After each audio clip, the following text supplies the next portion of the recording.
Hukuman mati merujuk pada hukum internasional adalah bentuk pengingkaran hak hidup.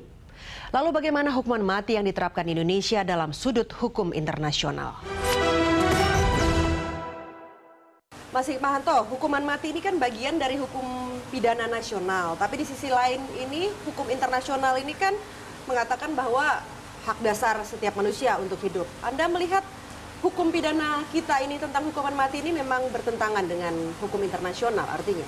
Begini, yang diatur di dalam hukum internasional itu ada namanya ICCPR, International Covenant on Civil and Political Rights.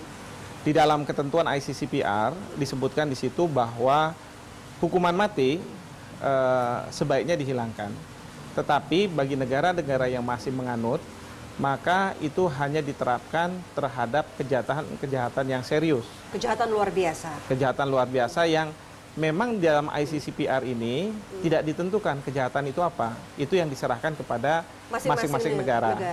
Nah, dalam konteks seperti itu, maka hukum di Indonesia yang masih menganut hukuman mati itu tetap menentukan bahwa untuk kejahatan-kejahatan tertentu yang dianggap serius itu dikenakan hukuman mati. Semisal undang-undang terorisme, undang-undang narkotika, undang-undang tentang pengadilan HAM ada kaitannya dengan pelanggaran HAM berat gitu ya.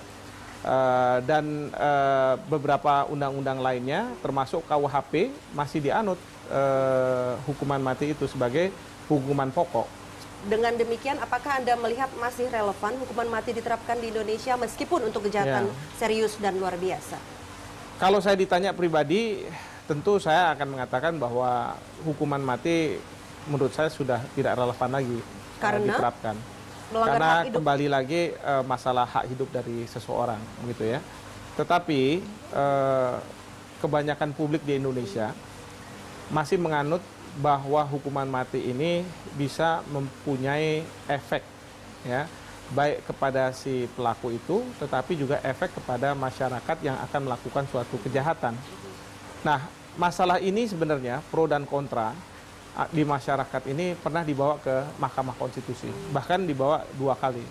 Oleh Mahkamah Konstitusi ditentukan bahwa hukuman mati sampai dengan hari ini tidak bertentangan dengan hukum Indonesia. Dengan kondisi hukuman mati masih diterapkan di Indonesia, menurut Anda bagaimana sebaiknya kemudian Indonesia menghadapi tekanan internasional terkait dengan hukuman mati? Kalau saya berpendapat begini, prinsip adalah sebuah negara punya kedaulatan, dan atas dasar kedaulatan itu mereka bisa menentukan hukum dan hukuman yang berlaku di negara tersebut. Nah, ini berkaitan juga dengan bagaimana aspirasi masyarakat mayoritas yang ada di dalam negara tersebut. Sehingga saya merasa bahwa kalau mayoritas menganggap bahwa hukuman mati masih relevan dan kemudian ada negara-negara lain mencoba untuk mengintervensi kedaulatan hukum kita, ya tentu harus kita tolak. Tapi dengan hukuman mati yang diterapkan akhir-akhir ini, kita sudah melihat ada pengaruh diplomasi antara Indonesia dengan sejumlah negara seperti Brazil dan Australia. Nah, Anda melihat jugakah ini akan mempengaruhi diplomasi atau negosiasi kita terhadap TKI yang terancam hukuman mati di luar negeri? Ada kewajiban negara terhadap warganya yang ada di luar negeri. Kalau dalam bahasa hukum internasionalnya itu disebut sebagai diplomatic protection. Jadi negara mempunyai kewajiban ketika negaranya menghadapi masalah hukum, termasuk ketika warga juga negaranya di luar negeri itu ya? Di luar negeri menghadapi hukuman mati ini, maka mereka harus melakukan perlindungan. Jadi harus dilakukan upaya-upaya. Nah, ketika Ruyati, tenaga kerja Indonesia kita yang menghadapi hukuman mati, itu juga pemerintah melakukan berbagai upaya, termasuk Presiden SBY membuat surat kepada Raja Arab Saudi untuk bisa tidak melaksanakan hukuman mati itu. Tetapi Indonesia sampai pada batas itu.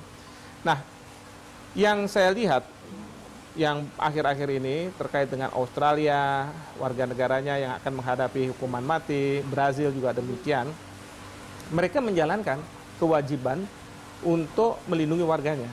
Hanya saja yang saya sayangkan adalah dalam menjalankan kewajibannya itu sangat berlebihan.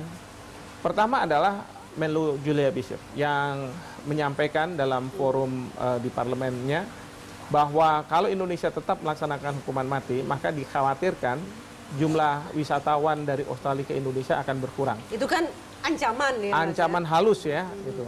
Lalu kemudian ada pernyataan dari Ban Ki-moon, tiba-tiba Sekjen PBB menyampaikan bahwa sebaiknya Indonesia membatalkan hukuman mati, bahkan beliau mengatakan bahwa PBB menentang hukuman mati.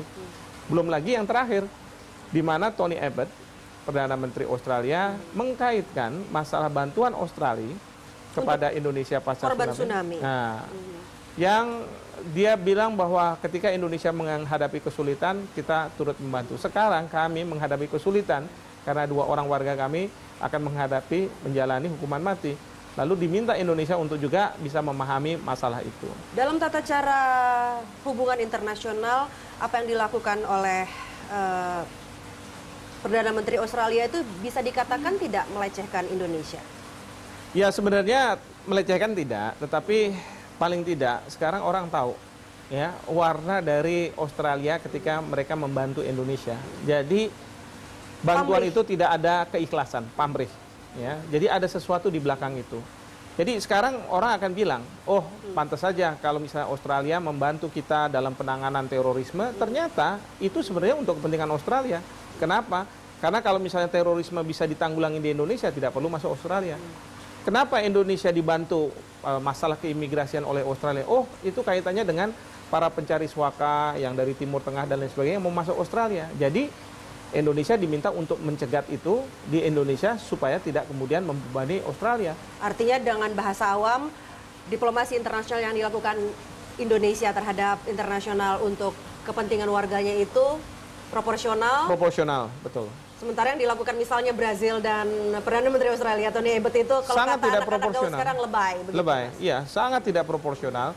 Dan kita sayangkan, misalnya saja seperti Presiden Brazil.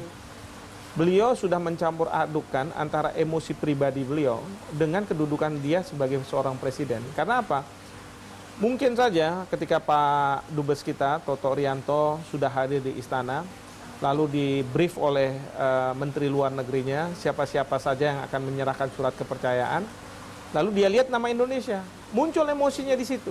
Lalu dia katakan bahwa saya nggak mau terima yang satu ini. Lalu itu diwujudkan, akhirnya memang surat kepercayaan jadi gagal kan diserahkan. Nah, kalau itu termasuk melecehkan Indonesia? Kalau menurut saya itu sangat melecehkan karena Pak Dubes Toto Rianto itu berada di Brazil menyerahkan surat kepercayaan itu bukan atas nama pribadi, ya kan? Tetapi atas nama negara Republik Indonesia, atas nama pemerintah Republik Indonesia dan atas nama bangsa Republik Indonesia. Kalau misalnya seperti kayak begitu, ya dalam pandangan saya sarankan pemerintah tidak akan mengembalikan Pak Toto ke Brazil. Jadi biarkan saja tidak ada duta besar di sana. Biar sampai dengan ada permohonan maaf dari pemerintah Brazil. Baik. Mas Hikmahanto, terima kasih telah berbincang bersama kami. Terima kasih banyak. Ya demikian pemirsa perbincangan mengenai pro dan kontra hukuman mati di Indonesia dengan Hikmahanto Juwana, Guru Besar Hukum Internasional Universitas Indonesia. Saya Dika Amru.